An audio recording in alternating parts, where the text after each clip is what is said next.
Halo teman-teman, salam sehat, salam sejahtera untuk kita semua. Semoga juga Anda di rumah bersama dengan keluarga dalam keadaan baik-baik saja. Dengan saya Bung Ropan. Dan satu hari menjelang laga perdana, tim U20 Indonesia di bawah asuhan Sintayong akan berlaga di Tashkent, Uzbekistan untuk mengawali pertandingan melawan Irak. Ya, ini Piala Asia U20 yang pembukanya tanggal 1 sampai dengan tanggal 18. Kita sudah tahu bersama bahwa Muhammad Ferrari dan kawan-kawan berada di grup A. Di sana juga berisikan tuan rumah Uzbekistan yang difavoritkan untuk bisa menjadi juara. Selain itu ada Irak lawan kita nanti di laga perdana, dan juga ada Suriah. Nah, sejak tiba di Tashkent, Uzbek, tim Indonesia ini sudah berlatih, melakukan latihan perdana mereka pada hari Minggu ya, 26 Februari yang lalu. Dan ada sedikit pengeluhan ya, atau keluhan-keluhan yang dilakukan oleh tim, termasuk dengan STY, di mana sarana atau fasilitas latihan yang sangat dianggap sangat buruk dalam tanda kutip ya, yang diberikan oleh panitia terhadap tim kita. Tetapi apa boleh buat, kita tetap harus melaksanakan, harus latihan di lapangan yang dianggap kurang begitu memadai ya, apalagi ini untuk ukuran Piala Asia walaupun untuk U20. Dan saya rasa wajar ya kalau ada komplain dari tim dan termasuk dengan official STY. Tapi sekali lagi itu harus diterima, karena apapun kita harus tetap fokus. Tidak boleh karena hanya gara-gara tempat latihan kemudian kita hilang fokus untuk menghadapi laga pertama yang dianggap krusial, karena ini pertandingan yang menentukan langkah kita. Kita menang, peluang untuk bisa lolos ke babak selanjutnya itu terbuka lebar ya, bagi Hoki Caraka dan kawan-kawan. Makanya kita lupakan dulu ya, persoalan tempat fasilitas latihan ya, dan kita tetap harus konsen. Laga yang tidak boleh hilang angka di sini. Ya, artinya kalau kita imbang saja ini sudah oke lah buat kita. Jangan sampai kita kalah di laga pertama. Nah, masalahnya juga yang dikeluhkan oleh STY untuk membesut tim U20 kita karena faktor mental. Nah, itu dia kemukakan berulang-ulang bahwa ini yang perlu harus diterapkan kepada tim kita untuk tidak kalah sebelum bertanding. Karena biasanya kata STY, setiap masuk lapangan kalau melihat tim lawan itu lebih kuat ya, lebih tangguh dari kita, seperti sudah hilang rasa percaya diri. Nah, ini tidak boleh ketika menghadapi lawan siapapun, bukan saja Irak, bukan saja Suriah, termasuk dengan Uzbek. Kalaupun kita lolos ke babak selanjutnya, kita tetap harus menatap ini dengan fokus, harus percaya diri ya. Semangat, ini yang penting buat kita. Dan itulah tugas dari STY sebagai pelatih untuk bisa memotivasi terus pemain-pemain kita ya, baik dalam latihan sehari-hari ataupun di kamar ganti, karena ini harus diterapkan buat pasukan kita ya, karena kita butuh untuk bisa tidak mengecewakan lah ketika kita mengikuti Piala Asia U20 di Uzbek. Nah, pertanyaannya, dalam starting 11 siapa yang akan dimainkan ya untuk menghadapi Irak di laga perdana? Yang saya bilang tadi, ini laga yang sangat penting buat kita lewatin. Karena biasanya memang laga perdana ini selalu sulit ya, bagi tim manapun termasuk tim kita. Tim Irak juga. Pasti Irak juga akan berhitung dengan kita. Mereka akan fokus untuk tidak kehilangan angka melawan Indonesia. Karena bagi Irak, mungkin ini kesempatan untuk ambil angka. Ya. Tapi di saat mereka mungkin bisa aja percaya diri mereka berlebihan, kita bermain dengan tenang, fokus ya. Lapangan memanfaatkan setiap peluang yang ada. Ya. Tidak boleh menyia-nyiakan. Finishing ini harus benar-benar oke. Saya pikir kita bisa mendapatkan hasil maksimal atau hasil positif di laga perdana. Nah, kembali untuk mereka-reka, menghitung apa yang akan dilakukan oleh STY dengan pasukannya dalam starting 11. Kalau bicara pola itu urusan, atau formasi lapangan adalah STY. Dia mau pakai 3-4-3 atau dengan 4-4-2, 3-2-1, yaitu semua ada di otak STY. Walaupun banyak yang mengatakan bahwa paling enak bermain dengan 5 gelandang.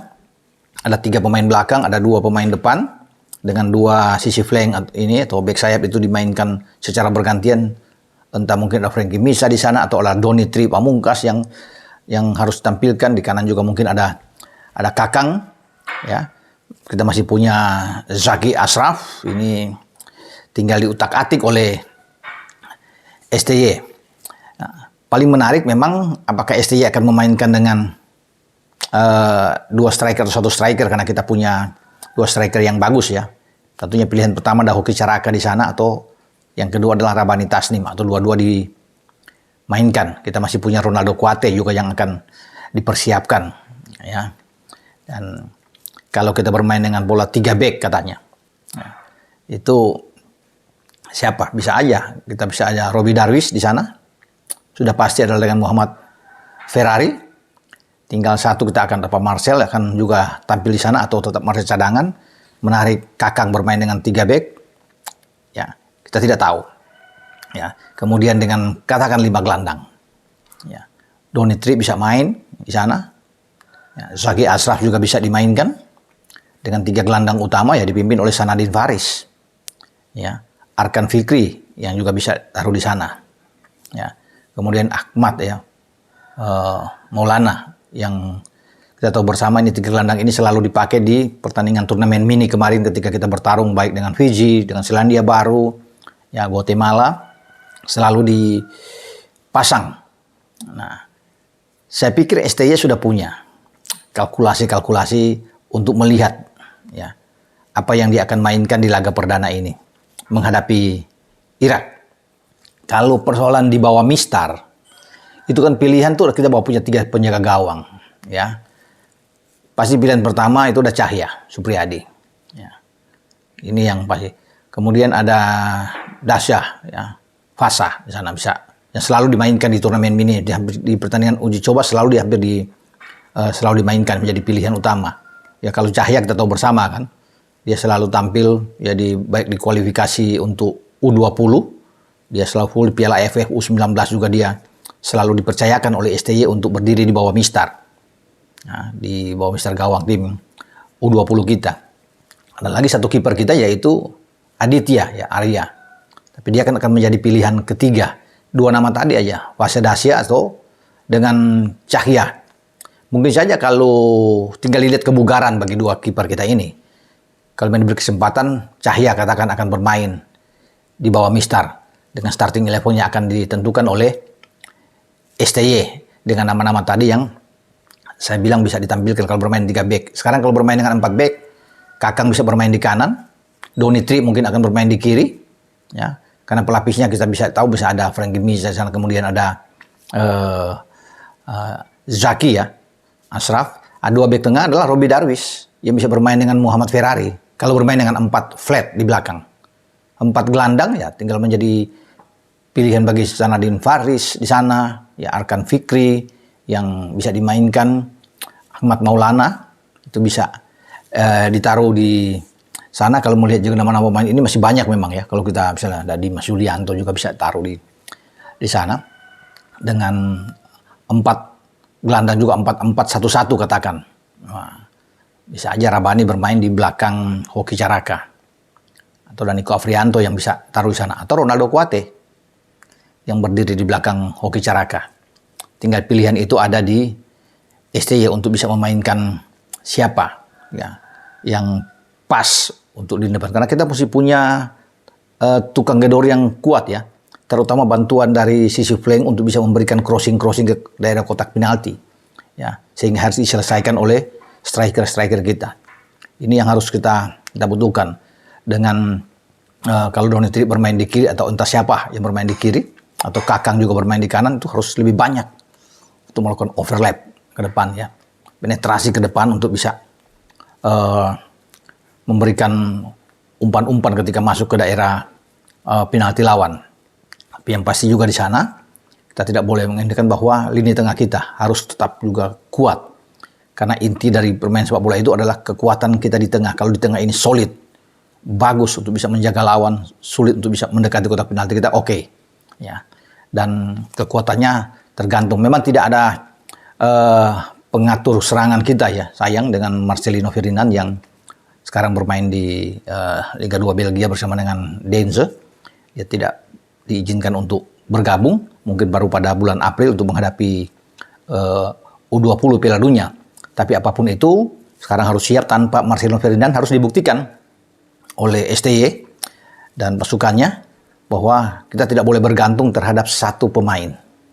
Kita bermain dengan teamwork. Ini 11 pemain di lapangan. Jadi kekompakan kita yang kita butuhkan. Dan pembuktian ada di sini. Jadi pasti masyarakat Indonesia akan berdoa. Semua akan berharap bahwa kita bisa mendapatkan hasil yang positif bagi penggemar sepak bola tim nasional Indonesia. Tentunya akan memberikan semangat terhadap pasukan STY ini untuk mengarungi laga perdana yang dirasakan selalu sulit. Kalau sudah melewati laga perdana ini dengan baik, hasilnya bagus, katakan di sini kita menang. Melawan Suriah akan jauh lebih enak, lebih tenang pemain-pemain untuk bisa masuk lapangan. Karena itu akan bertanding pada tanggal 4 Maret. Kita mendapatkan 6 poin saja di 2 pertandingan ini. Wah, ini sudah luar biasa buat kita. Udah oke punya. Sebelum kita bertanding pada laga terakhir pada tanggal 7 yang akan datang menghadapi tuan rumah Uzbekistan. Tapi kalau kita sudah pegang 6 poin kan sudah enak. Sudah plong buat kita. Mau kalah melawan Uzbek juga tidak masalah. Ya, semoga kita bisa menahan imbang walaupun ini terasa berat sekali. Tapi yang penting 2 pertandingan awal ini yang saya pikir dalam undian ini kita oke diuntungkan. Daripada kita bermain langsung pertama dengan Uzbek, ini berat. Sulit untuk kita bisa menang ya, melawan tuan rumah. Karena mereka sangat kuat. Tapi dengan Uzbek belakangan berarti ada peluang buat kita untuk bisa mendapatkan hasil yang bagus untuk menghadapi Irak maupun Suriah. Oke, sampai di sini kita berbicara dengan persiapan tim U20 kita di Piala Asia yang berlangsung di Uzbek dan ini akan bertanding di Stadion Lokomotif ya, di Tashkent menghadapi Irak. Semoga kita bisa mendapatkan hasil yang baik dan selamat berjuang buat tim U20 kita bersama tentunya semangat bagi sang pelatih Shin Tae-yong. Dengan Bung Ropan, ciao.